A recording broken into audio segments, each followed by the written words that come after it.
lecture series. Today's lecture is on understanding black holes. This year, 3 scientists have won the 2020 Nobel Prize in Physics for their contribution in understanding black holes: Roger Penrose, Andrea Ghez, and Reinhard Genzel. This year's Nobel Prize has Indian contribution for black holes.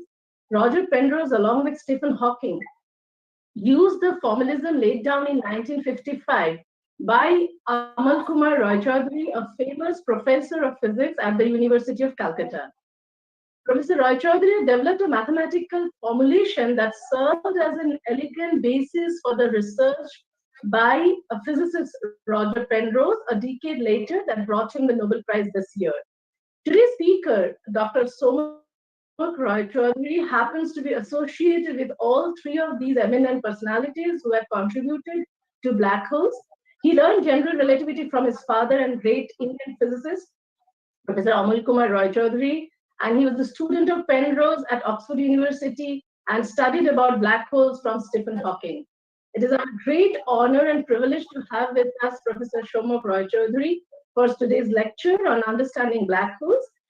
Dr. Raychaudhury, an eminent physicist, is currently the director of University Aspirations Centre, Pune. We are looking forward to your lecture, sir.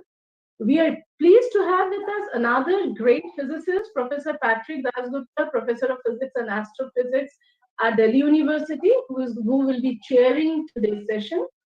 I invite Dr. Nakul Parashar, Director, Vigyan Prasar, to deliver a welcome address for today's session. Dr. Parashar, a doctorate in applied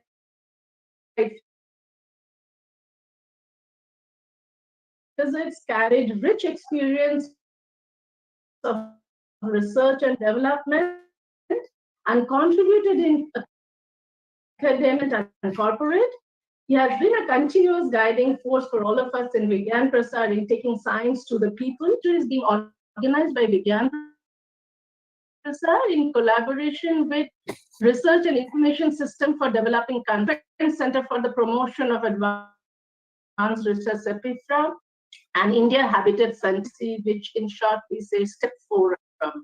This forum has been set up with an objective of promoting debate on various aspects of science, technology, and innovation for public. And the Vigyan Prasar is an autonomous organization of the Department of Science and Technology. We are engaged in large-scale science popularization activities in the country and extensively involved in generating science-based knowledge and communicating among all the sections of the society on several relevant issues at the national level. I now invite Dr. Nakul Parashar for his welcome address. Over to Dr. Nakul Parashar. Thank you. Namaskar, a very warm welcome to one and all for this RIS joint program that we've been collaborating with them for past few years now. It gives me immense pleasure to welcome Professor Somak Raychaudhury and Professor Patrick Dasgupta for today's lecture. We are honored, sir, to have you here with us, and we really want to thank you from the core of our heart for accepting that invitation to deliver today's lecture, a very important topic that all of us have been looking at, particularly in the light of Roger Penrose getting this year's Nobel Prize, and a lot of new things that have come up ever since he got his award. It is very important for us to understand black holes. We had an event that happened last year about black holes, and ever since this has happened, there has been a flurry of activity. There has been a lot of question in the minds of a layman about black holes and many other things. I know there's a lot that we can go on and on to speak, but much before I do so, I would now like to introduce our chair of this session, Professor Patrick Dasgupta, and I'll just read a small introduction about him. Professor Patrick Dasgupta is a professor at Physics and Astrophysics, University of Delhi.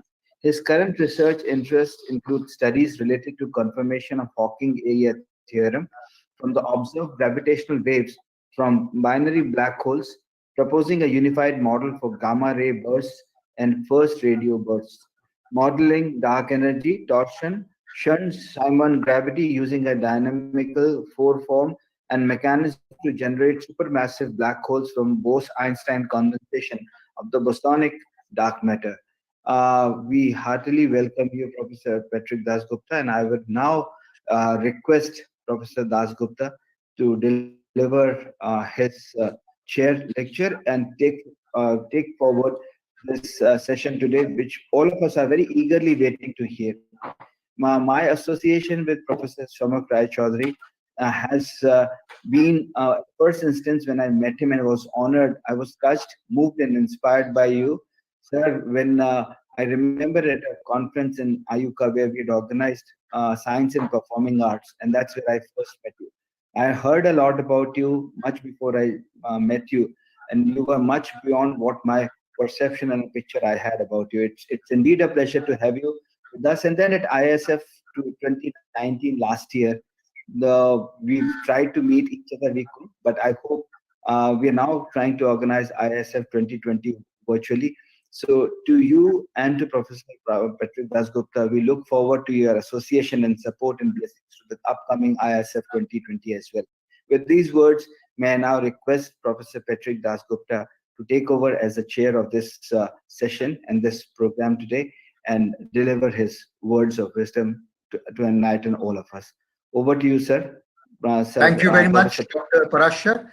It's my pleasant duty to introduce today's speaker under the aegis of STIP Forum Lecture, Professor Somak Raychaudhury, who is going to deliver his lecture on understanding black holes.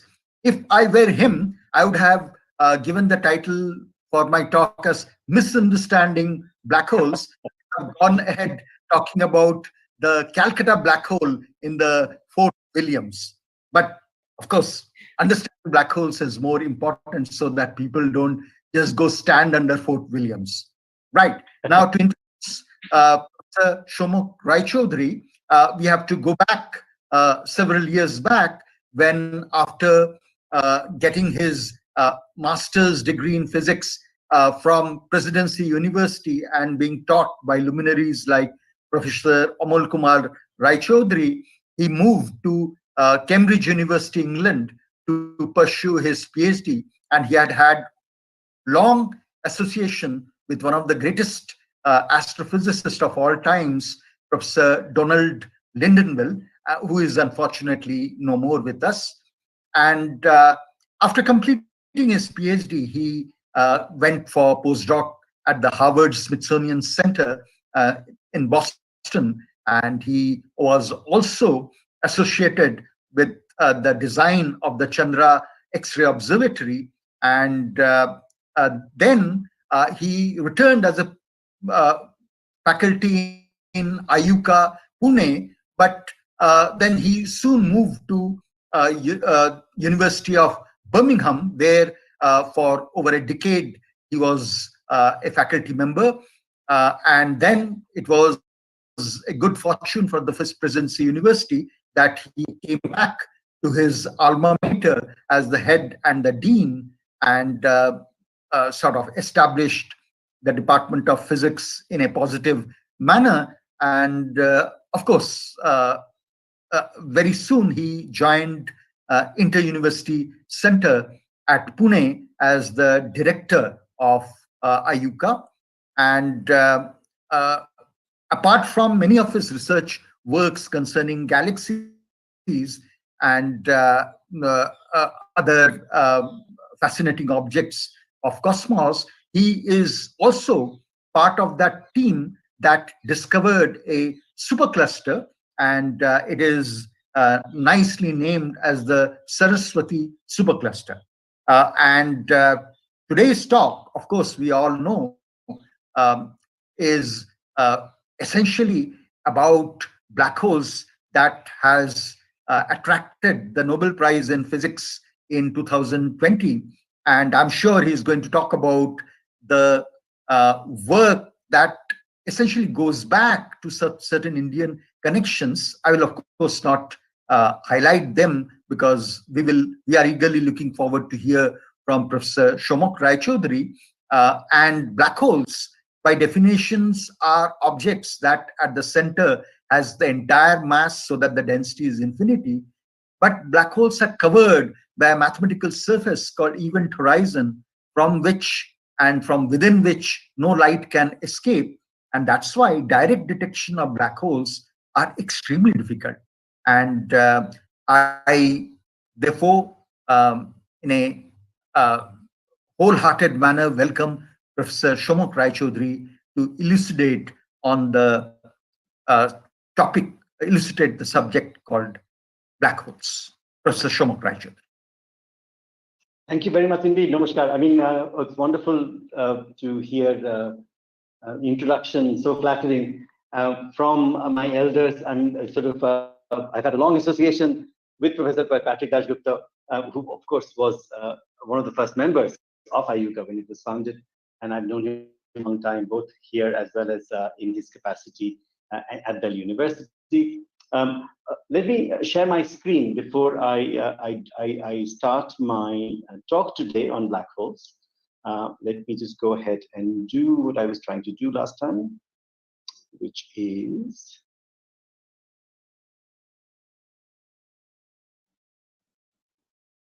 just wait.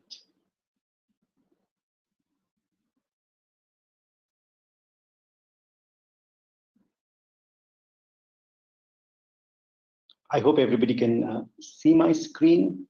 Yes. Now. Wonderful. And this comes. Yeah. Good. So now, that's actually a spectacular picture of the surroundings of a black hole. It is not a real astronomical picture, it's an artist's impression. But so there you are. So here I am talking about black holes because of the following reason. Mostly the Nobel Prize this year, a few weeks ago, was announced, and it was given to, of course, among many, many people who contributed to our understanding, or as Professor Dasgupta mentioned, misunderstanding of black holes. And we are still struggling and grappling with various ways of trying to figure out what these very enigmatic objects in the universe are. And so half of the Nobel Prize this year has gone to Roger Penrose, the father figure in our subject. Penrose has had a long association with not only us, but with India. He's an Indophile. He actually has come to India many, many times. In fact, the first time I met him, he had a Shantiniketan bag on his shoulder, and he was in the market, wearing a half kurta and stuff like that. So he's very, very. He's come to India many times, and one of our lasting impressions is the famous talk he gave here in the 90s in Pune in the Bal Gandharva Theatre to an audience of more than 1,000 people, with another 4,000 waiting outside the door who couldn't get in.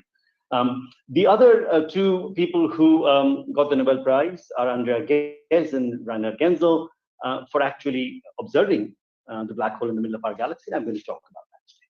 So in order to introduce the topic, I am now assuming, of course, that I am talking to a very wide spectrum of people, not technical physicists, but people who might not have been introduced to the topic of black holes. And so I'll start from the very beginning, and I'll introduce black holes in terms of the kind of physics that we are taught in our general science in school.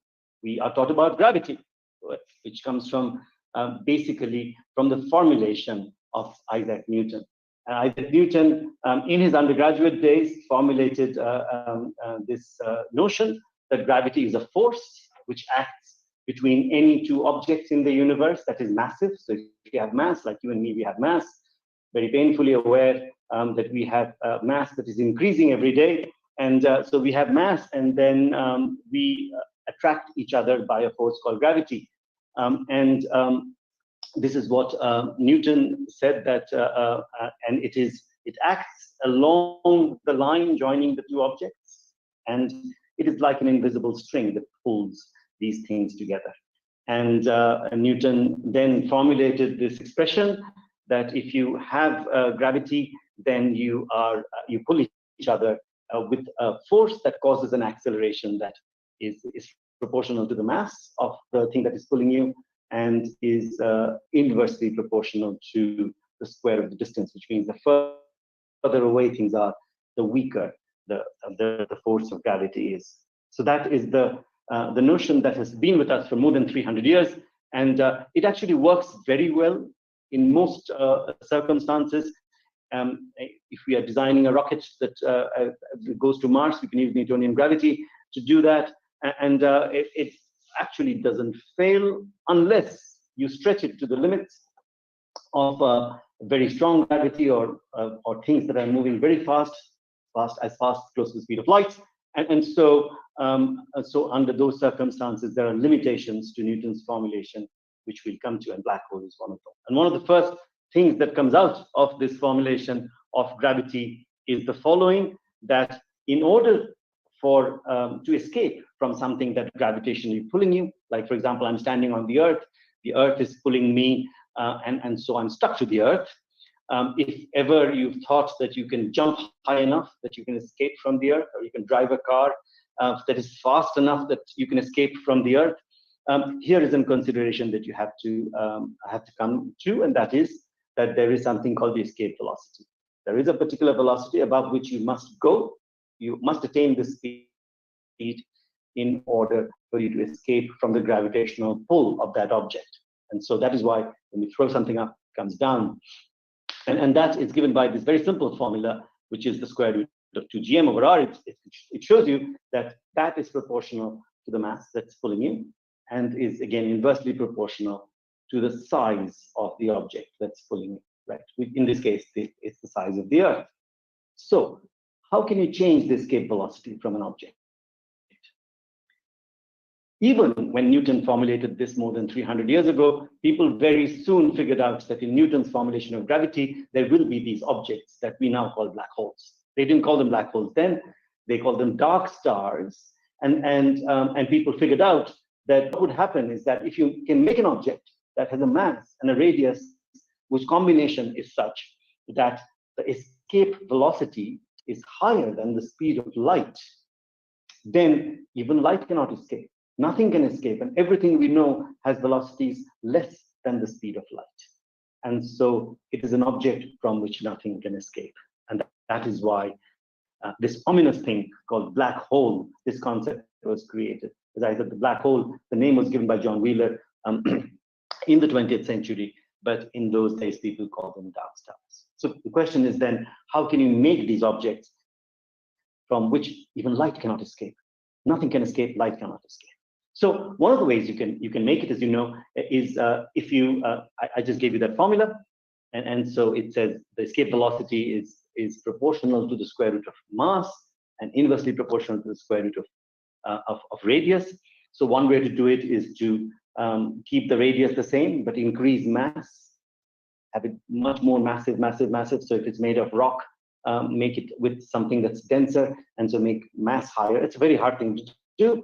But as you increase the mass of an object, the escape velocity is going to be higher and higher. So something that's thrown up will not go up very high. It will not reach very high. As you know, if you're on the moon, if you jump up, you go up very high. But even then, you can't escape.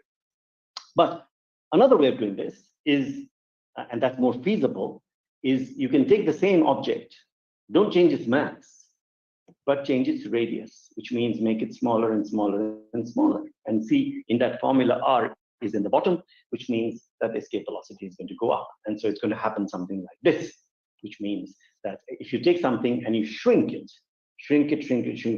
to a certain size, then anything with a certain mass m can become a black hole. If you make it a certain radius such that that escape velocity becomes higher than the speed of light. So you and I can become black holes as well. Is that feasible? Can we be squeezed to a size so small that we can become black holes? So here are some numbers. So if you want to make it such that to break free of gravity, you attain this escape velocity. For the Earth, this escape velocity is 43,000 kilometers per hour, which means you cannot drive a car that fast. Before you attain that velocity, the police will catch you. And then, of course, in terms of astronomical quantities, it's like 11 kilometers per second. For the sun, that number is 600 kilometers per second, and the Earth is going around the sun at 30 kilometers per second, and this is why the Earth is never going to escape from the sun. It's bound to the sun. So now, you can see the escape velocity is a very high quantity. Now, for these stars, as people formulated out of Newton's formula for gravity, you can see because the speed of light is so high, you really have to squeeze the thing that's pulling you into a very, very small space. And that radius, for reasons that I'm going to talk about in a minute, is called the Schwarzschild radius. And the Schwarzschild radius also has a very simple formula. It just tells you that if you take something of mass m and you squeeze it to that amount, 2gm over c squared, where c is the speed of light, then you can become a black hole. So for the Earth to become a black hole, you can see it has to be squeezed to a size that is less than a centimeter, a marble. Now, I can't think of anything that can do that to the Earth. So sometimes, as for example, when CERN turns on its, LHC, its accelerator, people say, oh no, it'll turn the Earth into a black hole. It's not possible. You can't make the Earth so small that will turn into a black hole. But can a star turn into something like the sun, turn into something that is maybe just 3 kilometers across, smaller than the city I'm sitting in Pune? Is it possible? So we'll come to that in a minute. So first of all, in order to answer that question, we have to find out what the limitations of Newton's theory is. Because in order to make things so small that the densities are very high and the speeds that are involved will go very close to the speed of light, we need to look at the limitations of Newton's theory. And as Newton said, we're looking at a force that is acting between two objects like an invisible string. So Einstein came along and asked the following question. What happens if these two things are moving very fast, closer to the speed of light? For example, you're saying that the force is acting along the line that joins these two things, but if something's moving very fast, how does this thing know where that force is coming from? How fast does that information move? Newton had said that if that kind of information moves at infinite speed. In Einstein's world, when Einstein formulated physics in a very different way and consequently formulated gravity at the beginning of the 20th century, he said nothing can travel faster than the speed of light, not even that kind of information. So Einstein realized that you cannot really, in a very general sense, treat gravity as a force that acts between two objects at a distance. You can make it, you have to make it into a local effect. And what Einstein said was, actually what's happening is that if you have mass, you distort the space around you. He called it space-time because space and time are connected. In Newton's formulation of physics, space is vacuum. There is nothing called space. In Einstein's formulation, space is an entity. There's something called space. And if you put something that's very heavy, massive in it, then it bends space-time. And gravity is an effect of that, an effect of things trying to move in curved space-time. And this is what he proposed in his paper, which is published in 1915, which we now call the general theory of relativity. Gravity is not a force, and things naturally move along space, except that space is not straight, it's curved due to the different masses that lie in the universe. And as a result, you have the effect that looks like as if these massive objects are pulling these things. So it's looking something like this, for example. Here you have the sun, which this is an artist's impression, it kind of distorts the space around it, the space-time around it. And as a result, you can see the Earth, the little Earth, that is now trapped in that distorted space, and it's going around and round and round in that kind of hole in space-time that the sun has created, right? And we are thinking that it's happening because of this Newtonian force that's between them. But actually, as far as the Earth is concerned, the Earth is just following the contour of space-time. You can actually do this at home and take a bed sheet and pull it very taut and put a very heavy thing in there. And if you put a little ping pong ball or a marble and see how it moves, you will see it will go in that hole created in that bed sheet. It will go around and round and round the central object. So this is exactly what the Earth is doing around the sun. And so this was Einstein's way of looking at gravity. So he kind of changed the picture, but it turns out that mathematically, in terms of the kinds of equations that we use to describe things that are moving at low speed and under low gravity, it does not change at all. The mathematics doesn't change at all, which means Newton's formulation is absolutely okay, except when you deal with very strong gravity, very high densities, and very high speeds, which is what you need in order to mathematically formulate a black hole. And so this is what Einstein wrote down in 1915, wrote down a set of equations which are very general, which links the geometry of space-time, the curved geometry of space-time, to the mass. So there are two parts of the equation, the curved geometry of space-time and the mass that causes it. Right. So that's what he did. And very soon, there were lots of people who started solving these equations under various situations. One of the people who did that first was Carl Schwarzschild, who within a few months of, now, you have to understand that in 1915, the First World War was going on, and Einstein published his paper in a German journal, written in German, in Germany. So the English-speaking world didn't get to know of it until a little later. Carl Schwarzschild was fighting for the German army in Russia, on the Russian front. He had a copy of this paper. He took it with him, and in his notebook, he was doing his little solutions, and he found a solution in which, in a spherically symmetric case, what we now call the Schwarzschild metric, he could find how the space-time would be curved around a compact object which has very strong gravity, right? And this is why we call the radius of the black hole Schwarzschild radius, because it comes directly from the formulation of Carl Schwarzschild's metric. Actually, Carl Schwarzschild died within a few months after this paper was published. In fact, he died even before his paper was published. He had written a little postcard to Albert Einstein telling him about his solution of the equation. And by the time Einstein got it together and arranged it for it to be published, he had died in the war. And Schwarzschild had done this amazing service to us in mathematically formulating what we now use as geometry around a compact object.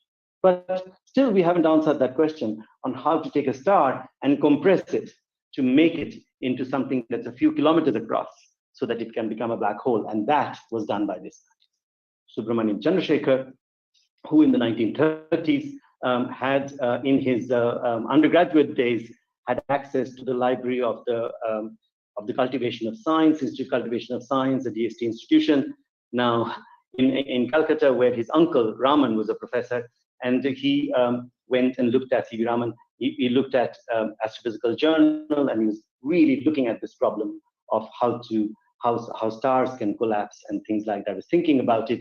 The new science of quantum mechanics had come up in the 20s. He decided to go to Cambridge and become a student of Paul Dirac, which he did.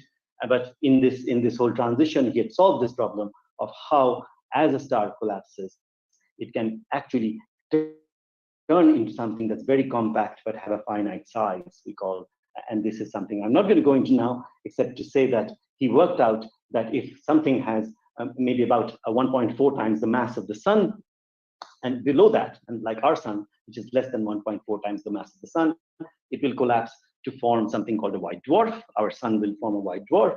He then figured out that if it's something that is more than 1.4 times the mass of the sun, but maybe about 3 or 4 times the mass of the sun, then it will collapse to something called a neutron star, which is about 10 kilometers across in radius, 20 kilometers across, the size of a good Indian city, but the mass of 4 times the mass of the sun, or 3 times the mass of the sun, and it's going to go into there.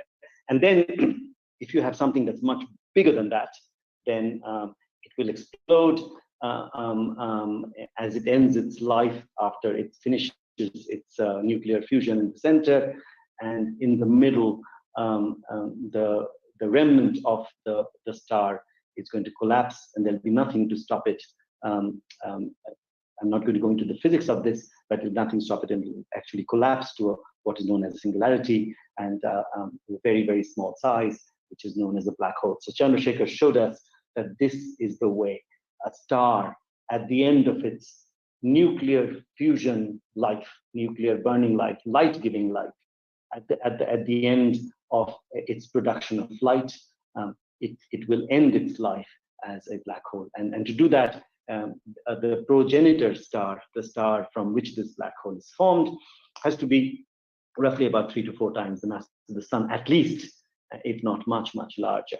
So our sun is not going to turn into a black hole, but there are many, many stars around us that will, and many have. Right. So this is what happens to the space-time around such a star. As you can see, a normal star like the sun, the space-time around it is curved around it. And so what happens is, as light goes through the universe, it also follows this contour of space-time, and light bends around stars. This is the first, and this is the way, for example, in 1919, Einstein's this suggestion, this theory, was first proved, right? By proof, I mean that it's one of its predictions was shown to be correct. This does not happen in Newton's theory of gravity. In Newton's theory of gravity, light has no mass, so it cannot bend. But it was shown, for example, that light bends as it goes around our sun, and that's a direct prediction of this Einstein's formulation of the bending of space-time around a star. Around a black hole, space-time bends in a very catastrophic way. It bends so much that it becomes almost like a well, and so nothing can climb out of it. Nothing has energy enough to climb out of it. And this is the idea of a black hole.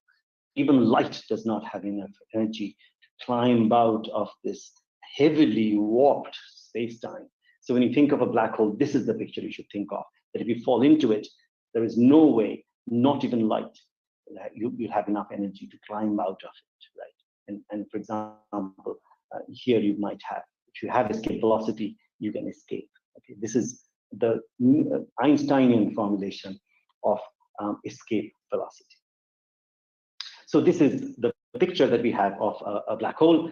It has an event horizon, which is a Schwarzschild radius, essentially, which is called the event horizon because from outside, you don't know what is inside that horizon. So it's a horizon, and whatever is inside, you will never know.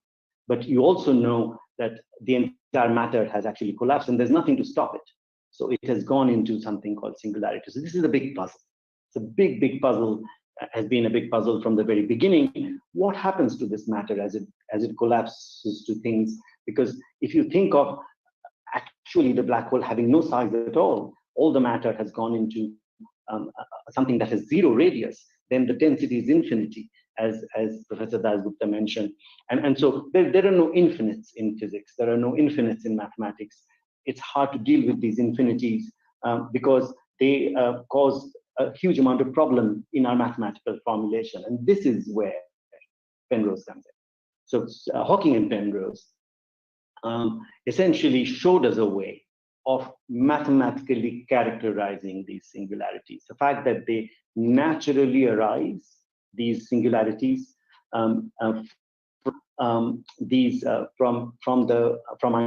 theory of relativity, if you apply them to real life objects like stars, like even the universe itself, the Big Bang from which the universe started is a singularity. So there are many, many cases in the universe. If you apply the general theory of relativity, they showed that that you can mathematically formulate it so that you can, even though these singularities are there, you can mathematically describe them. I think that's the easiest way of introducing Roger Penrose's work. He did this on his own for a time being, and then he teamed up with Stephen Hawking, who's 10 years his junior, who actually used some of these ideas to characterize singularities in his PhD thesis, and they worked together to come up with what are known as the singularity theorems, which are now the gold in astrophysics, if anybody wants to work on singularities in general and black holes in particular. Of course, Penrose did many other things. He was a famous mathematician. There are many theorems named after him.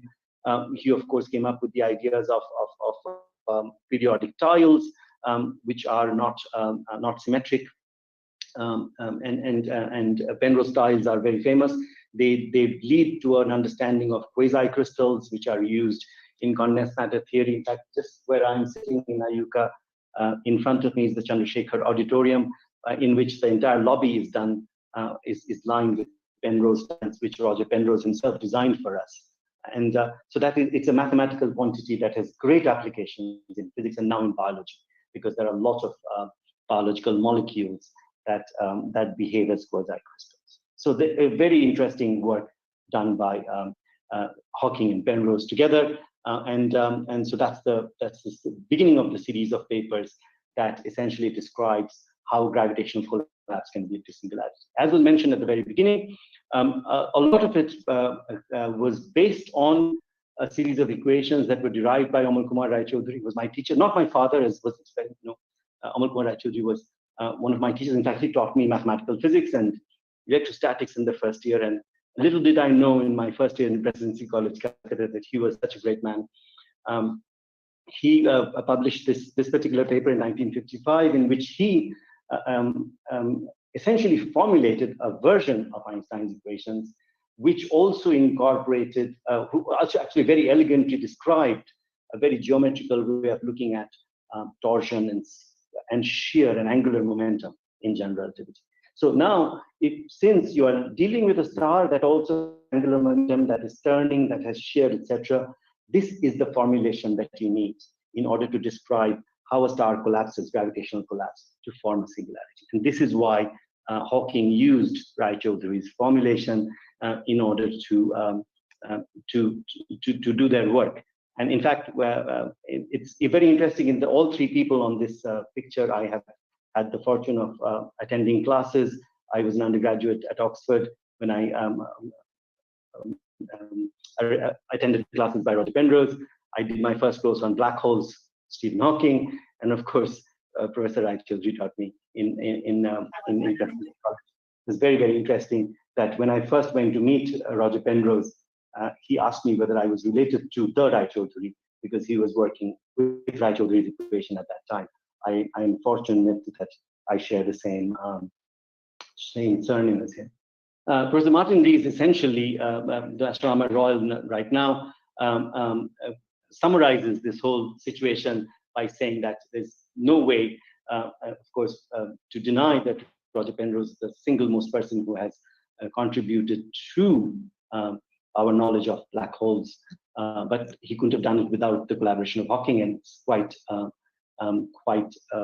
unfortunate that Stephen Hawking passed away before he could be recognized by the Nobel Prize. I want to briefly mention that in India, this subject has been extremely rich in research, and we've had not just Amal Kumar Raychaudhury, but a lot of people have had connections in the knowledge that has built up for our understanding of general relativity and black holes. In fact, the first English translation of the paper by GR, as I said, it was published in a German journal during the war, was done by Bose and Saha at the University of Calcutta. They knew very good German, and that first translation into English was one of the first things that the English-speaking people read when they learned about GR, and that is now available as a book, which is a wonderful read. A few years ago, General Relativity and Gravitation, this journal, did a review of the 24 most important papers on relativity in the last century, general relativity. And it's interesting that 4 of them were Indian. And in the history of general relativity and our understanding of black holes and other things, you can see the first paper is the Amal Kumar Raychaudhury paper. The second paper is by P.C. Vigyan. The third paper is by N.R. Sen, Presidency College, and fourth paper is a student of N.R. Sen called B. Dutt, who was also in Presidency College, and they were all to do with how stars collapse, what happens in the radiation field around a star and things like that. And N.R. Sen was one of the earliest people who started the study of general relativity in India, in Calcutta University, and then as a mathematics professor and physics professor in Presidency College. And his formulation of cosmological models of the whole universe from GR is a very standard piece of work. As you saw, it is one of the 24 great papers of the century. And the most interesting thing is that this the solution of how a star collapses was worked out by a student of his called B. Dutt. Now, everybody, he's an enigma because nobody can find another paper by B. Dutt anywhere, and we can't find a picture of him. And I did quite a lot of research trying to figure out who this person was. And I came up, I've actually figured him out. I have traced him. And the reason he didn't write another paper was he died at the age of 22 after an operation while he was a PhD student. So this is the only paper he wrote in German, which is absolutely the standard paper if you are looking at a general relativity solution of a collapsing star. B. Dutt's full name was Raychaudhury, and he was a nephew of a man called Raychaudhury, who we better known as Swami Vivekananda. And so Raychaudhury wrote this amazing paper as a PhD student in Western psychology. And then at the same time, P.C. Vaidya started in the mathematical work on GR in India, and he's built up a whole school at the university, as Gujarat University, in the mathematics department, later as vice chancellor. And his work is one of the most important pieces of work. And of course, then there's Amol Raychaudhury at the same time in Calcutta, built a whole school. V.V. Narlikar came back from Cambridge, a student of Eddington, and in Banaras Hindu University set up a whole school. P.C. Vaidya was his PhD student, and his son, Jayant Narlikar, of course, is the founder director of the institute. I'm sitting in here. I'm very fortunate to actually have his presence almost every day. And the chair of today's meeting, Patrick Dasgupta, of course, was a student of his and has worked with him quite a bit. So, and Narlikar had the distinction that in 1966, there's a very famous paper which he wrote with Fred Hoyle, in which they described that if you form a galaxy, then in the middle of the galaxy, there will be a very supermassive object that will maybe about 10 to the power 7, 10 to the power 8 times the mass of the sun, very massive object. And that is leads to the last bit of my talk, and that is talking about the kinds of black holes that there are. You know, I talked about black holes coming from stars collapsing and merging, stars collapsing and the central bit becoming a black hole, right? And those things can only be a few times the mass of the sun, because the most massive star that we know of in our galaxy is 100 times the mass of the sun. So if that becomes a black hole, then the black hole that results from it will be less than that mass. But you know that at the middle of every single galaxy in the universe, there is a supermassive black hole that is at least 1 million to 1 billion times the mass of the sun, some crores of times the mass of the sun. And that is the subject of the other half of the Nobel Prize this year. There is a supermassive black hole in the middle of our galaxy. We don't know how these things evolve. In fact, if small black holes merge to become large black holes, then there should be something in between, the middle-sized black holes. And we've only started to find these middle-sized black holes. In fact, only a few weeks ago, we announced the discovery of a black hole that is larger than 100 times the mass of the sun through gravitational waves. This is a picture of a black hole, as Professor Dasgupta mentioned. Nothing can come out of it. So that's the best picture of a black hole. We see everything through light. So we can't really see a black hole. We can't directly see a black hole. What can we see? We can see its effect on its surroundings. And so here you are, if you are we live in a galaxy called the Milky Way, and here's our galaxy, and we're not right in the middle. We are about 20,000 light years away from the center of our galaxy. This is an artist's impression. And in the middle of this lies a supermassive black hole, which has at least 1 million times. In fact, we know now to be about 40 lakh times, 4 million times the mass of the sun. So, and if you look at the Milky Way, this is our galaxy from the Earth. You see it like this. This is a view from Chile, from the southern hemisphere. and right in the middle here is where this black hole is.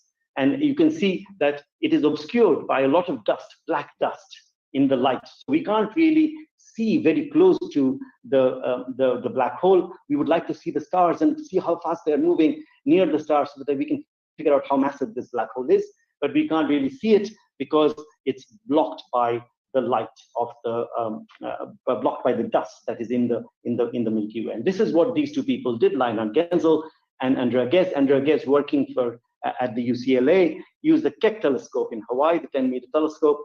Reinhard Genzel had access to the very large telescope in Chile at the ISO observatory, the 8-meter telescope, and they both started in 1990 to look through this dust to find the stars that are moving around in the center of the galaxy. And to do that, they had to use infrared light, but the other thing, a technology called adaptive optics. Now, what happens is that stars twinkle, and that's because starlight is coming through the atmosphere to us, and the atmosphere is moving every second because there's a lot of currents going on, and the temperature and pressure move from layer to layer to layer. They are different, and the light that comes through has different and comes through a very complicated path. And when they arrive at our eye, since the atmosphere is changing, where it arrives changes a lot, and that is why stars twinkle. And so, in order to go very close to that black hole in the middle of the Milky Way, you really have to build a system in which you can really probe very close. And this is called adaptive optics. Nobel Prizes are not given for a discovery that you make in one day. This is work done from 1990s till now. And they had to build a system of optics. I'm very proud in IUCAA, we have an adaptive optics lab. What this does is that it figures out how the atmosphere is changing, and it changes the shape of the mirror in real time to make sure the image quality is much better. And as a result, you have a blurry image like this normally through a normal telescope, and the center of the Milky Way would look like that around the black hole, but now we can actually see real stars. So these are pictures of real stars taken from 1990s onwards, which are moving around this black hole, which is that star there, which you can't see. You can't see the black hole, but you can see the orbits of the stars. Here is a good picture where Andrea Ghez's movie of their observations from 1995 onwards, and you can see these are real stars that are near that black hole, and they're moving around, and from their orbits, you can find out what the mass of that object is. And see this yellow S2, which has a period of about 15 years, and since 1995, it has gone around 1.5 times. Actually, as early as, so these two people, as early as 2002, they had actually figured out, using Kepler's laws, how from S2 you can measure the mass of that object, compact object. It's 5 times 10 to the power 6 the mass of the sun. This is the Nobel Prize winning work. The fact that they measured the mass of that object and also showed how compact it is, because this star goes so close to it that if it was the mass of a star cluster, then it would have been much, much bigger. This star would not have gone very close. So they found an upper limit to the size of that object, and they proved that there's only a black hole that can have such a mass, and also that size, the Schwarzschild radius, that is so compact.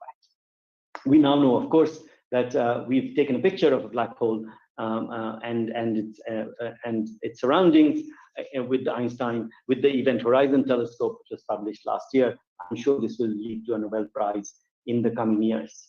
I want to end by saying what our role in the future, the people who are young, who are listening to today's talk, they have access to a lot of amazing work related to these kinds of observations. And India has gone into this new era, and STIP, this great program, has this vision of India getting into mega sciences. In fact, I'm one of the chairs of the committees that are looking at mega science engagement of India in these international projects. And the two things I want to talk about is the 30-meter telescope, which is being built in Hawaii. It is a larger version of the Keck telescope, which is 10 meters. It is going to be a much larger version of this, and one of its goals is to find these black holes in the middle of other galaxies. It has 492 mirrors building a 30-meter surface, which is run by adaptive optics. And Andrea Ghez is part of this, because these five, and that is one of the reasons that she has collaborated with a lot of the Indian scientists in designing this, the instruments that will go on the 30-meter telescope. I've worked with her on various committees. The University of California and Caltech contributes, as well as Canada, Japan, China, and India are building this telescope. And the other thing that India is very big, very large project that it's involved in is that of gravitational waves, which already got a Nobel Prize, as you know, 3 years ago. And Einstein's prediction out of that, in addition to the light being bent around in curved space-time, is that if anything moves in space-time, it's going to create ripples in space-time. And Einstein figured out that the ripples will be very tiny. It will be very hard to measure. 5 years ago, the first measure of gravitational waves was published by the LIGO detectors in the US. And I'm not going to go into the great detail about it. This is the first discovery in September 2015 of the first merger of two black holes, which were about 30 times the mass of the sun, creating something that's 60 times the mass of the sun. Now we have over 100 such detections in which we can, the most massive detection, as I said, is something of the order of 145 times the mass of the sun. These have been found by LIGO, and this tells you, the y-axis here tells you the number in terms of the mass of the sun that the LIGO detectors are finding. And in this gravitational wave science, there are some great Indian names that have contributed. Vishweshwara and Dhurandhar and Satyaprakash here at IUCAA first figured out how way to find these things. They were all used in this discovery. We are building the third LIGO in India, and this is the view that our architects have made of this thing that will come up in Hingoli district in Maharashtra in 2027, and this will be the third gravitational wave detector in addition to the two in the US.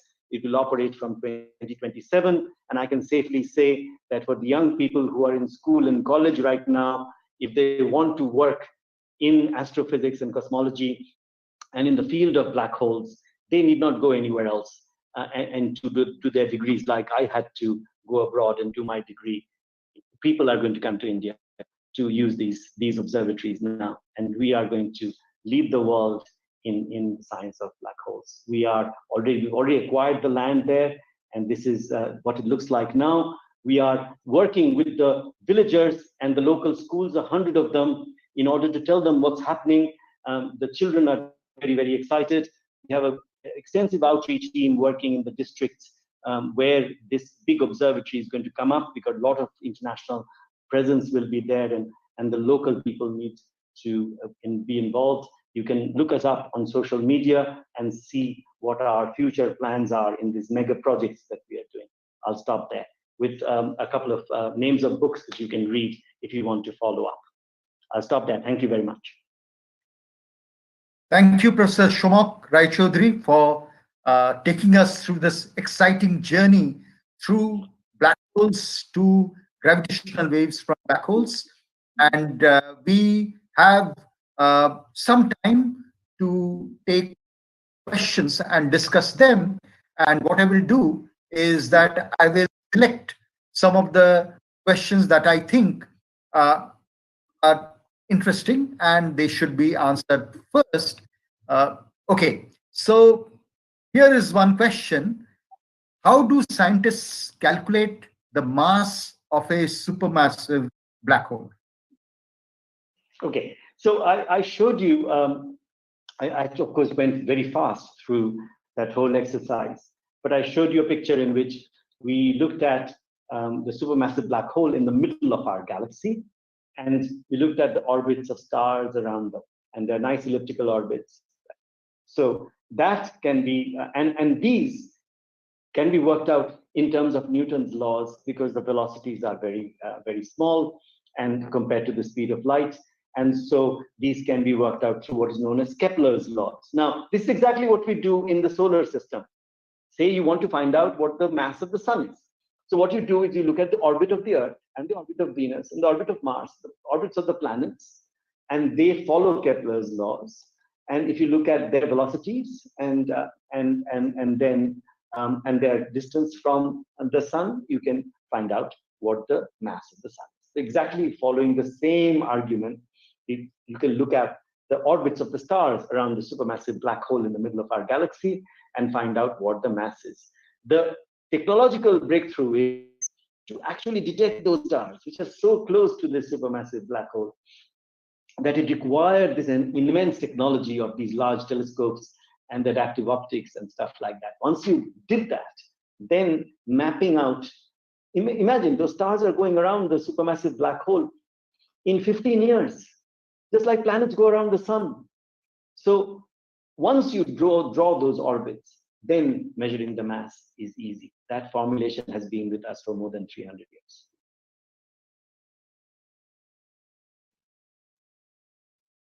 Right, so next one. I can't hear you. You're Unmuted. Yes. Yeah, I have to unmute myself. Sorry, I had to unmute myself. Right, there's a question from Deependra Singh Rawat. Formation of supermassive and stellar black holes must have different formation mechanisms. Origin of the formation of stellar mass black holes can be understood through GR, but what about supermassive black holes? Very, very, very, very good question. And of course, the answer is not known. And that is why it makes it a very interesting question. Maybe you can answer this or somebody else would. But so the origin of supermassive black holes has been a puzzle for a long, long time, because we don't have stars that are so massive. So forming them is very difficult. So there have been many theories. For a long time, people have been saying maybe they formed very early in the age of the universe, where such massive things could form, because the universe was so small. The most massive objects would have been very massive, and so you could have probably formed them. It could have been formed from a generation of very, very massive stars that lasted very a small amount of time, and so we don't find them anymore. Then there was this theory that maybe because they're found in, you look at, they're found where? They're found in the middle of a galaxy, only one per galaxy, and they're right in the middle. So that's where all the mass and stars in a galaxy can fall. So that's a place where a lot of mass can fall, and the mass in the center can grow. Now, but then you have to find a mechanism of how to increase the mass of a black hole by throwing matter at it, or maybe it merging with other black holes and things like that. And that LIGO gave us. In the last 5 years, we have seen black holes merging with each other to form bigger black holes. So now we've even found 2 black holes that are 60, 70 times the mass of the sun, forming something that's 140, 80 times the mass of the sun, 140. So those 60 and 80 times the mass of the sun must have formed from smaller black holes that merged to form them. So we are kind of finding a hierarchical way of merging of small black holes into bigger black holes. This is the first hint that we've got, that such a thing is possible.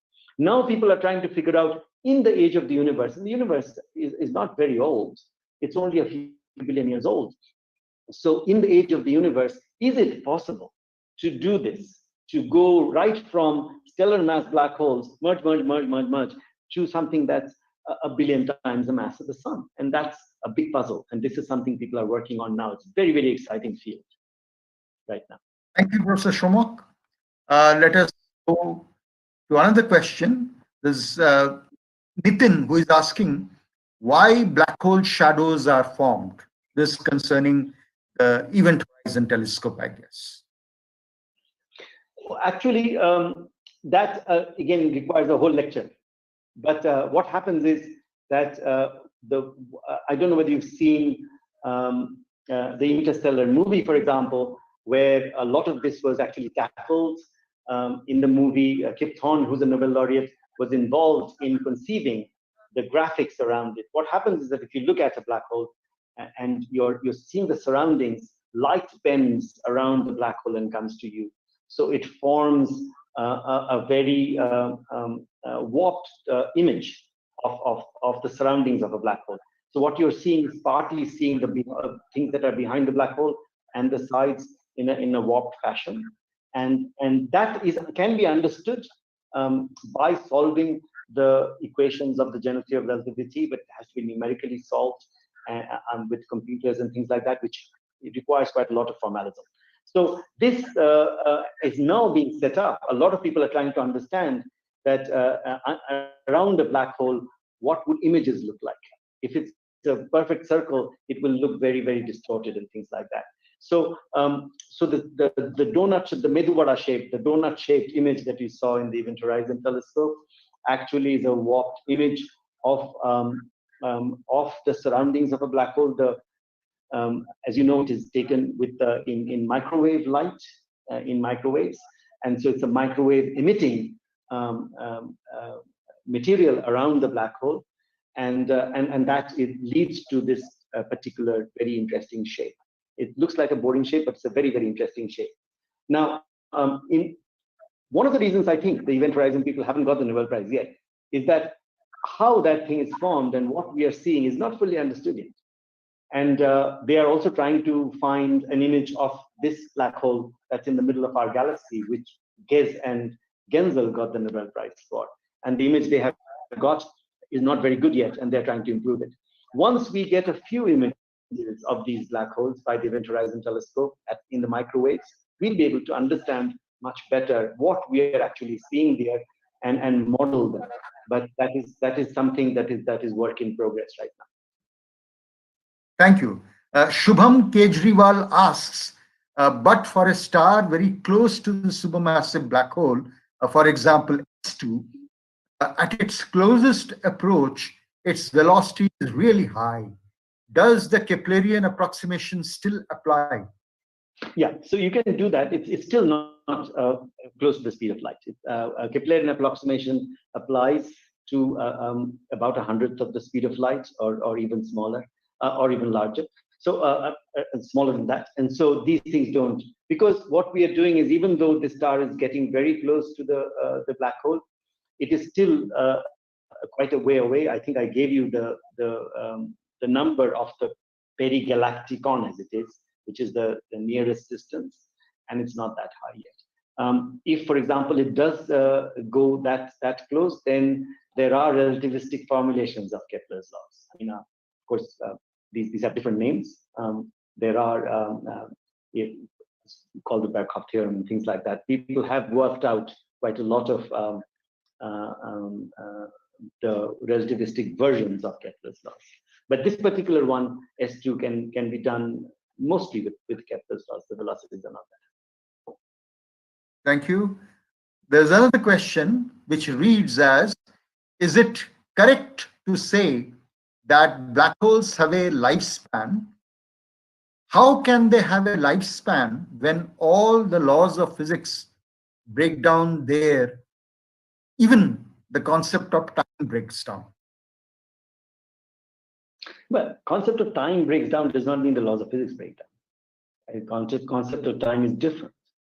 And for example, if you look at the Schwarzschild metric, it's very interesting that the concept of time outside a black hole and the concept of space are such that in space you can go in any direction, but in time you can go in one direction.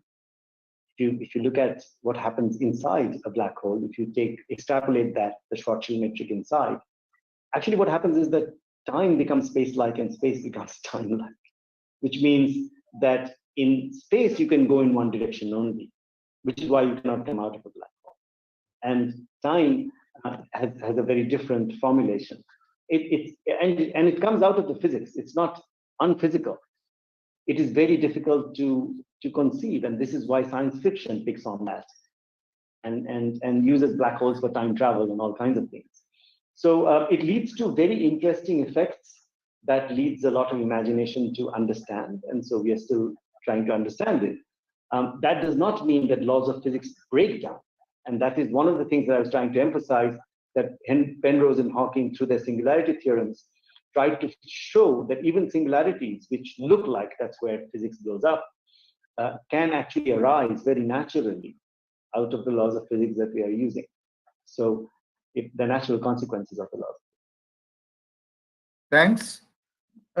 someone called BNY asks, what is Chandrasekhar limit? This is, of course, I didn't go there because that takes a few classes, as Professor Dasgupta knows, to derive. Chandrasekhar showed the following. Chandrasekhar applied laws of quantum mechanics to this classical problem of stellar collapse, and showed that as the star collapses, there's nothing to stop it except for what is known as degeneracy pressure, and that is a quantum mechanical effect. And that is the fact that, for example, if you take some particles and make them come very close together, then the laws of quantum mechanics say that there is only a certain number of particles that are allowed in certain energy levels. This is not there in classical physics, but in quantum mechanics. And because these particles obey what is known as Fermi-Dirac statistics, they cannot all occupy the same energy. And that is what is going to stop the collapse. And that leads to something called degeneracy pressure. So once he showed that, and he found that there is a mass, which is 1.4 times the mass of the sun, which is a limit out to which this degeneracy pressure can stop the collapse of a star, and that's called Chandrasekhar limit. So things will turn into a white dwarf. If there's something that is more massive than that, then the gravitational pressure overcomes the degeneracy pressure, and it goes to become neutron stars and then black holes and stuff like that. So that is the significance of the Chandrasekhar limit, which was not the scope of today's talk, but there are many lovely lectures on the web that you can find that explain this. Right, thanks. Another interesting question: what is black hole information paradox? I want you to answer that. What do you think? What is your idea of the information paradox? You've Okay, a lot of all right. I will try my best. The black holes can be made, as Professor Somak Raychaudhury has already highlighted, that you can compress any object below its gravitational radius, which is characterized by the quantity gm divided by c square. Then you can turn any object by compressing below this limit into a black hole.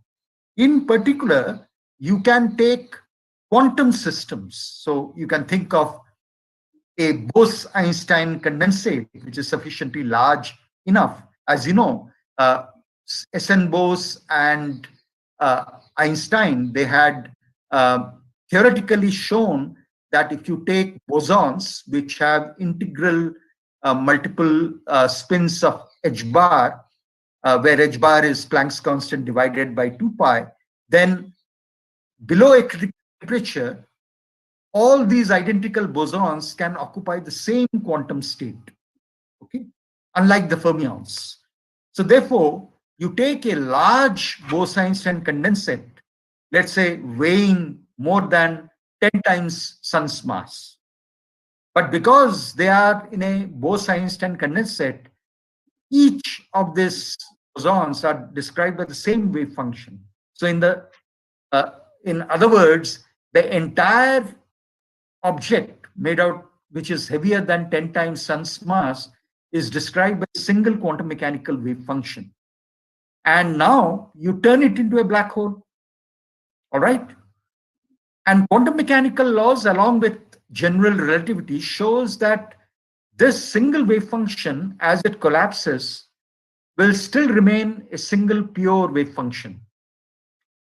It cannot become a thermal quantum system. A thermal quantum system is described by different wave functions given by different probabilities.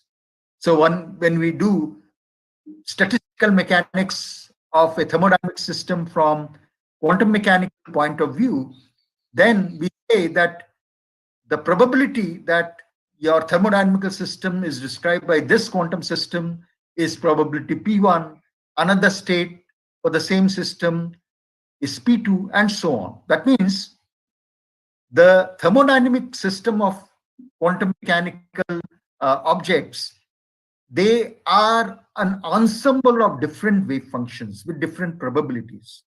While if you turn a big Bose-Einstein condensate into a black hole, the wave function should remain pure. It should still be a single wave function that describes the black hole. On the other hand, as Professor Somak Raychaudhury had mentioned, Hawking's contribution, Hawking in 1974 showed that a black hole, because it has an event horizon, the event horizon behaves, when you take quantum effects into consideration, the event horizon behaves like a black body. That means the event horizon has a temperature. And therefore, the black hole keeps emitting particles at random because it's a black body system. And eventually, the black hole will just get evaporated, leaving behind this thermal distribution of particles. But just now I mentioned that the thermal distribution cannot be a single wave function. It is a multiplicity of wave functions given by a multiplicity of probabilities. But how is it that you have formed a black hole using a single pure state, a Bose-Einstein condensate state, to make a black hole? And quantum mechanics and laws of general relativity should tell that the pure state should remain a single pure state. But here is Mr. Hawking coming and telling us that eventually the whole black hole would get evaporated, and the net result of the evaporation is there is no black hole now left, and the entire thing has been converted into a random multiplicity of quantum states. This is not allowed by quantum mechanics, because the information of one pure state must remain as one pure state information. Now we have a probabilistic distribution of quantum states. So information is getting lost. So how did that happen? This is the so-called information paradox related to black hole. Okay, so let's go to some other questions. There is one which says, do black holes have any influence on our planet? No. Now, black holes are one of the slides I skipped was I wanted to talk about the misinformation surrounding black holes. A lot of science fiction actually have employ black holes pulling things in. They're going around sucking things in and stuff like that. And it's good to have monsters in the universe to write stories about. Black holes actually have a very little influence sphere. For example, if the sun turned into a black hole, it won't affect any of other planets, because it can only pull in out to a certain distance, and that doesn't even go to any of the planets. In fact, of course, if the sun turns into a black hole, there will be no light, and our life will be in jeopardy. But the Earth will turn around the sun as if nothing happened in the same orbit. So as you can see, black holes have very little effect. The nearest black hole that we have found to the Earth is 10 light years away. It will never get to us. So don't worry, don't lose your sleep. Thank you, Professor Somak. There's another question which says, if nothing can escape from a black hole, then won't the whole universe eventually get swallowed by this black hole?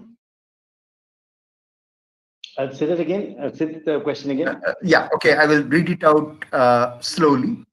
The question states, if nothing can escape from a black hole, then won't the whole universe eventually get swallowed by this black hole? No, so that's a very interesting question, because black holes have a finite limit to the amount of mass it can pull in. It's called the Eddington limit. And that is because of the following reason. Say things are falling into the black hole, and as it falls into the black hole, it becomes very hot and it starts to radiate. And that radiation is coming out. The radiation has a pressure, so it stops things from falling in. So eventually there will be an equilibrium as to how much the black hole can pull in, and it's not much. So black holes can eat at a certain finite rate, and that's it. And so it is not, so black hole can increase in mass slowly by having things pulled in. And its sphere of influence is, as I said, also not very high. It's maybe 1,000, 10,000, a small number times the Schwarzschild radius, right? As I said, the center of the solar system if for the sun, it doesn't reach the planets. So even if in our galaxy there are millions of black holes roaming around, they will pull in matter at a very finite rate, a small rate, from its immediate surroundings. But that is not enough to destroy a galaxy or a universe. Thank you, Professor Somak Raychaudhury. Rajiv Ranjan Dhar, he is asking what type of role of citizen scientist of India can play in this field. How shall I be able to join in such a program as a citizen scientist? Very, very good question. Very, very good question. So we can join this whole effort in science at many levels. Of course, as I pointed out, we are joining these big mega science projects which are coming in all across the world, and India is going to play a very important role in it. The Indian government is putting in some money in it and things like that. So as a professional scientist, we can do this. Now, not just professional scientists, but I showed you that in all of these projects, we need extremely important engineering effort. All kinds of engineering is involved. And it will use Indian industry to build the TNT, to build LIGO Indian industry. So Indian industry will be involved. So at that level, will involve technological and Indian industry. Then you come down to the level of the citizen, where you want to take part in some of these activities. So all of these projects, if you go to our Facebook page, or if you go to our website of LIGO India, to take an example, and the same thing applies to TMT, etc., all of these projects, you will find that there are activities for school children, activities for school teachers, and activities for citizen scientists who would like to take some data and do things. So for example, LIGO India is now developing all these citizen science exercises in which you can go and look at actual LIGO data and try to find whether you can find signatures that we have missed in terms of intergravitational wave events. This is already done, for example, for Kepler data, in which you can find extrasolar planet signatures and like that. And as you know, the Sloan survey has things in which you can find very interesting galaxies. In astronomy, there's a lot of citizen science. A lot of it is under the citizen science programs in astronomy. They are all federated together. You can look them up on Google. For the Indian projects, we are developing quite a lot of these. Some of these already exist on our website, and we'll have much more. And we want to engage young people also to come into this, so that even in schools, teachers can give students exercises to do that relate to this kind of science, so that they get interested in this kind of thing. And the other thing you can do if you're a parent, tell your children that science is important, very, very important. That's the message to get. Thank you, Professor Somak. Here's one person who is asking, will time stop for me if I'm inside the horizon of a black hole? And in that case, what I will feel?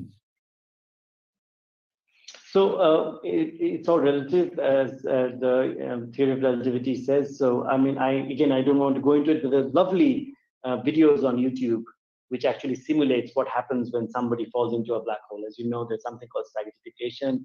What happens is that if you fall into a black hole, please don't try it. But if you fall into a black hole, what will happen is that because the tidal effect of a black hole is very strong, which means that your head, if you're falling radially into a black hole, feet first, your feet will have higher pull than your head, so your body will start being stretched and things like that, and slowly you'll become very long, like a spaghetti or a chow mein, and slowly fall in, and then all the particles in your body will be separated, etc., etc. So by the time you fall into a black hole, you won't be looking at your watch.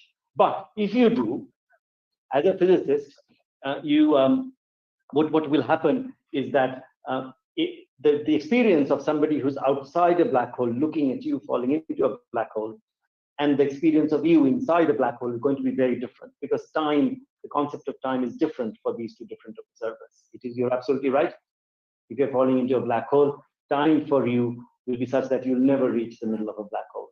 Time will slow down.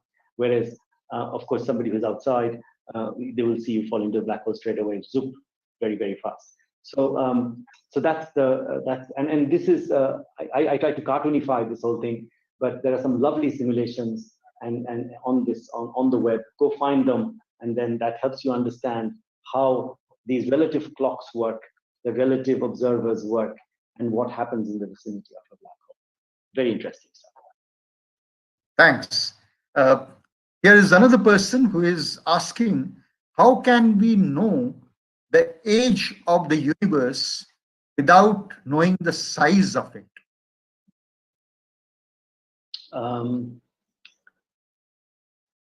Right.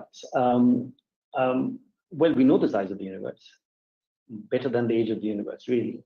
I mean, so actually,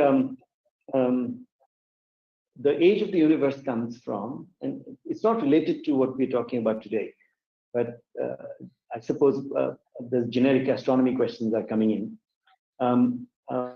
We know how fast the universe is expanding, and we can even work out that the universe is not just expanding, but it's also speeding up right now.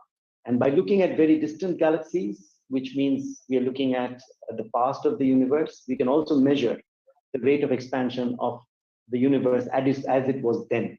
So we know the expansion history of the universe. One of the good things about astronomy is that if you look very far away, you see the past of the universe, because light takes a long time to come to us. And so we can actually look at the history of the universe by looking through powerful telescopes. So we know the way the universe is expanded, and it slowed down. In the past, it was slowing down, and then it started to accelerate and stuff like that. And from all that, we can figure out the age of the universe. That is one way. There are many other ways of, from the cosmic microwave background, we can measure the age of the universe. And we know that the age of the universe is 13.6 billion years, and that number of 13.7, 13.8, it varies between that. We know that very well. Now, that just means that this is the age of the universe that we live in, and the universe that we'll ever see. Now, if there are universes outside that, we will never know, because light from that will never reach us. So that question is not related to this. So this then, knowing the age of the universe, kind of defines the size of the universe, if that's what you mean. Otherwise, our knowledge of the age of the universe comes from such things, the dynamic nature of the universe, the expansion of the universe. Thanks. Rachel De Silva is asking, what do you think of wormholes? I don't think of wormholes, really. I mean, I don't know whether Professor Dasgupta has a different answer to this, but I think this is something that exists mostly in science fiction. And one of the books that I flashed up at the end by Richard Gott is a wonderful book which discusses time travel and wormholes. Wormholes are supposed to be tunnels through space-time in which you can probably go into one place in space-time and come out in another place in space-time, and things like that. And people think that if you go into a black hole, you have to come out somewhere, things like that. And so theoretically, wormholes have been described as maybe it's like tunnels that connect spaces in space-time. And if you want to go to a different time and a different space, you may travel through them, things like that. So it's a science fiction concept. It is not really worked out very well in practical terms. And it's not clear to me that you'll ever observe a wormhole. I don't know whether Professor Dasgupta has another answer to this, or if you have a different view of wormholes. Well, what I know of wormholes is that you need to have matter with exotic equation of state in which pressure is sufficiently negative so as to create a bridge between two universe. And later research work, particularly by Kip Thorne and his collaborators, showed that even if you make a wormhole connecting to different space-time regions, they'll be highly unstable. They'll collapse back to form black holes. And that is probably one of the reasons why the time travel using wormholes ideas have been shelved. But I don't know in this field, so I don't know what's going on these days in the field. Right. Now, I think we will take two more questions because we are reaching 5:30 limit. The second last question is from CCRI Research on Environment. To what extent TMT can help us in detecting black holes? Right. So, of course, TMT, the telescope that Andrea Ghez is using, which is the largest telescope in the world right now, is the Keck telescope, which is 10 meters in diameter. And a 30-meter telescope will be 9 times the area. And so it just means that its light gathering power will be much, much more. The other thing is the technology is also improving, in which case what is happening is that the Keck has 72 mirrors, this is 492 mirrors, and all of them can be moved independently. So the shape of this mirror can be changed in real time to make sure that the resolution of this telescope becomes exquisite. It's going to be as good as the Hubble Space Telescope is now. This is very important because not only having a large collecting area means that you can see much, much further away. You can see to galaxies much further away. You can also resolve images such that you can look at the centers of galaxies, just like we saw in our own galaxy, the supermassive black hole that Ghez and Genzel have been looking at, stars going around them. Why is Andrea Ghez so interested in the Keck, in the TMT, is that she can do this thing now for other galaxies. Because you can look so far away, but we can look at the central black holes and look at the stars going around them and measure their masses and things like that. So building bigger telescopes and also high resolution means that we can actually look at the dynamical effects and the gravitational effects that a black hole has on their surroundings. That's the main thing. Thank you. So the last question is the following. If nothing can escape from a black hole, how is it that the event horizon is emitting Hawking radiation?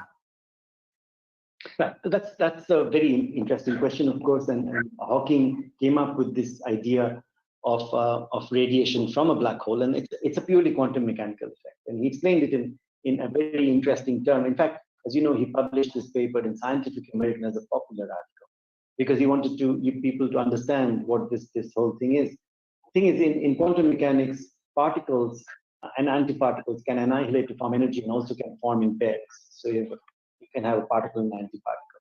And he illustrated it in this particular. He said, okay, say you have a particle-antiparticle pair very near a black hole, and one of them falls into a black hole, then what happens to the other one? And you essentially from the outside see that a black hole has emitted a particle, right? Because the other one's gone in. And so because the black hole has emitted a particle, its mass has gone down, right? And so it's emitted radiation. So that is, in a way, in a nutshell, a quantum mechanical description of Hawking radiation. The thing is, Hawking radiation is still an academic exercise, really, because, for example, for a stellar mass black hole, for a black hole to completely evaporate, due to Hawking radiation, it is so slow, it will take 10 to the power 50 years or something like that, and so 10 years till now. So there are scenarios in which Hawking radiation can be important, but it is not a way of destroying black holes. Once black hole is formed, they are there. And, but this you can't explain Hawking radiation in terms of a classical picture. This is more a quantum. Thank you. Thank you very much, Professor Somak Raychaudhury, to have given such a wonderful talk describing black holes and the associated questions in a wide canvas. And so from my own personal behalf, I thank you for presenting such a superb lecture. Now I will hand over this to Dr. Kinkini, and I'm sure there are certain formalities that Vigyan Prasar would carry out. So over to Dr. Kinkini. Thank you, sir. That was really very interesting. Thank you so much, Dr. Somak Raychaudhury, for such an enlightening and insightful talk and your lucid presentation on understanding of black holes and general relativity. You also talked about India's contribution in physics and GR in particular, and what our role lies in future by getting into mega science research and development. We are all inspired by your great words. My sincere thanks to Professor Patrick Dasgupta for setting the context and moderating the open session, and further explaining the wave functions and black hole, especially the information paradox related to that black hole. My gratitude to our director, Dr. Nakul Parashar, for his encouraging opening remarks. I, on behalf of Vigyan Prasar and the entire partner organizations of STIP Forum, and on my own behalf, extend a very hearty vote of thanks to Professor Somak Raychaudhury and Professor Patrick Dasgupta. I'd like to place on record the support of Dr. Bhaskar Balakrishnan, Dr. Amit Kumar from RIS, Shri Sunit Tandon, Director of India Habitat Centre, Dr. Sati Devi from CEFIPRA. We are thankful to the large audience who joined us through various platforms. Thank you, speakers, for your gracious presence and your time. Thank you so much. Okay, thanks very much.